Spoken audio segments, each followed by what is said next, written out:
Bom dia, meus irmãos, meus amigos aqui do nosso grupo, Grãozinhos no Caminho, do nosso canal do YouTube. Sejam todos bem-vindos mais uma vez, mais uma semana começando aí, hoje segunda-feira, 22 de junho, ao nosso pequeno estudo, a nossa leitura diária do Evangelho segundo o Espiritismo, ou do Livro dos Espíritos, nossos grãozinhos no caminho dessa segunda-feira. Antes da gente começar a leitura do Livro dos Espíritos, vamos fazer uma oração ao Pai em agradecimento por podermos estar aqui mais uma vez. Pai nosso que estais nos céus, santificado seja o vosso nome. Venha a nós o vosso reino, seja feita a vossa vontade, assim na terra como no céu. O pão nosso de cada dia nos dai hoje, Senhor. Perdoai nossas dívidas, assim como nós perdoamos nossos devedores.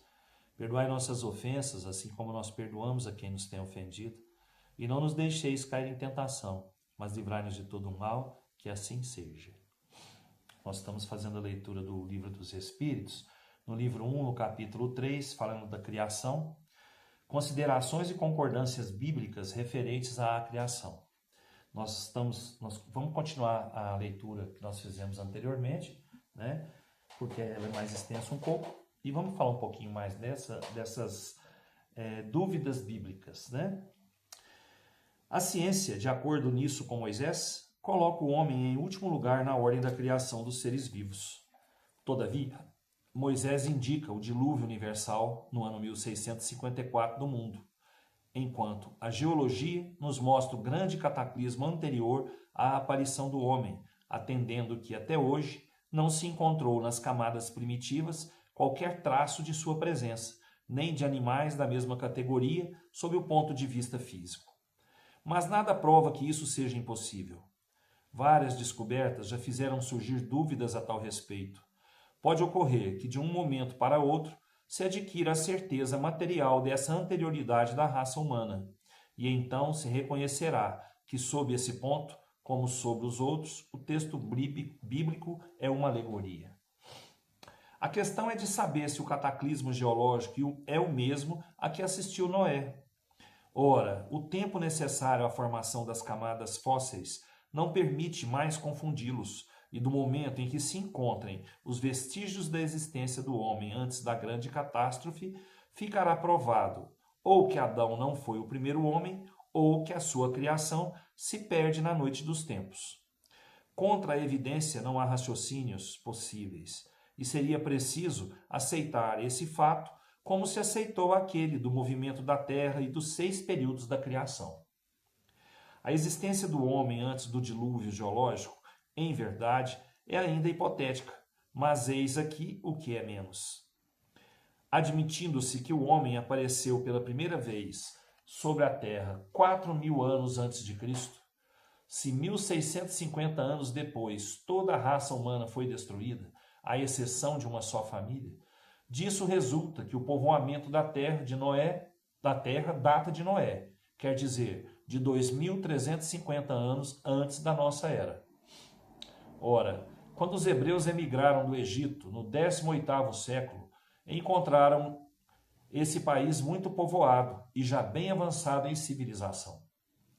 A história prova que nessa época a Índia e outros países estavam igualmente florescentes, sem mesmo se levar em conta a cronologia de certos povos que remontam a uma época bem mais recuada. Seria preciso, pois, que do 24º ao 18º século, quer dizer, num espaço de 600 anos, não somente a posteridade de um único homem pudesse povoar todos os imensos países então conhecidos, supondo-se que os outros não o fossem, mas que nesse curto intervalo a espécie humana pudesse se elevar da ignorância absoluta do estado primitivo ao mais alto grau de desenvolvimento intelectual, o que é contrário a todas as leis antropológicas. A diversidade das raças vem ainda em apoio dessa opinião. O clima e os costumes produzem, sem dúvida, modificações nos caracteres físicos, mas se conhece até onde podem chegar as influências dessas causas, e o exame fisiológico prova que há entre certas raças diferenças constitucionais mais profundas que aquelas que podem o clima produzir. O cruzamento das raças produz os tipos intermediários. Ele tende a apagar os caracteres extremos, mas não os produz. Apenas cria variedades. Ora, Para que houvesse cruzamento de raças, era preciso que houvesse raças distintas. E como explicar sua existência dando-lhes um tronco comum e, sobretudo, ainda próximo? Como se admitir que em alguns séculos certos descendentes de Noé se transformaram a ponto de produzirem a raça etíope, por exemplo? Uma tal metamorfose não é mais admissível que a hipótese de um tronco comum para o lobo e o cordeiro, para o elefante e o pulgão, para o pássaro e o peixe. Ainda uma vez, nada pode prevalecer contra a evidência dos fatos. Tudo se explica, ao contrário, em se admitindo a existência do homem antes da época que lhe é vulgarmente assinalada. Que as origens são diversas, que vivendo há 6.000 anos, Adão tenha povoado uma região ainda desabitada. O dilúvio de Noé como uma catástrofe parcial confundida com o cataclismo geológico, tendo-se em conta, enfim, a forma alegórica particular ao estilo oriental e que se encontra nos livros sagrados de todos os povos. Porque cedo ou tarde, como tantas outras, podem desmentir aqueles que as combatem. As ideias religiosas, longe de perderem, se engrandecem, caminhando com a ciência. Esse é o único meio de não apresentarem ao ceticismo um lado vulnerável. Gente, aqui eles explicam para a gente, né? Está bem entendido que, na realidade, Adão, ele pode até ter sido um primeiro homem de uma certa região, que a terra é enorme e muito pouco povoada naquela época. Então ele pode ter sido considerado por alguns o primeiro homem, por ser morador de uma área pouco povoada antigamente, né? Agora me expliquem depois a mulher, né? A criação da mulher. Isso é outra história.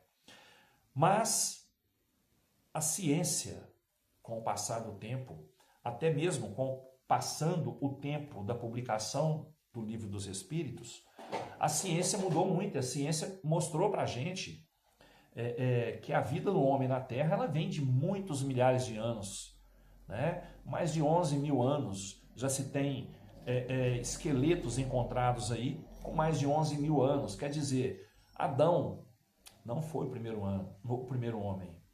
Noé, como se explicaria, né, que as famílias crescessem depois da família de todas fossem geradas a partir da família de Noé? Como? Se era uma base só, um tronco só, como apareceram os índios, os negros, os orientais? Como? Se todos saíram de uma base só depois do dilúvio? Não tem outra explicação a não ser, né, que é uma alegoria bíblica.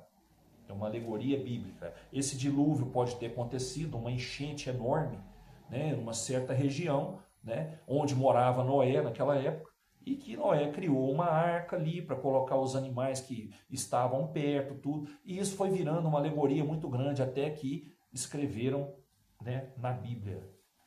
Né? Então, gente, a ciência, caminhando ao lado da religião, ela mostra para a gente, né, que tudo que Deus criou é perfeito e que o que é diferente é o homem que escreveu diferente. O que tem de diferente na história é da cabeça do homem. A ciência hoje mostra para a gente, não é? Que há milhares de anos atrás a humanidade já estava sobre a Terra, em certos pontos da Terra, né? Então, eu acredito muito nisso, que a ciência com a religião tem que caminhar juntas. Uma abre a luz para a outra. Tá certo?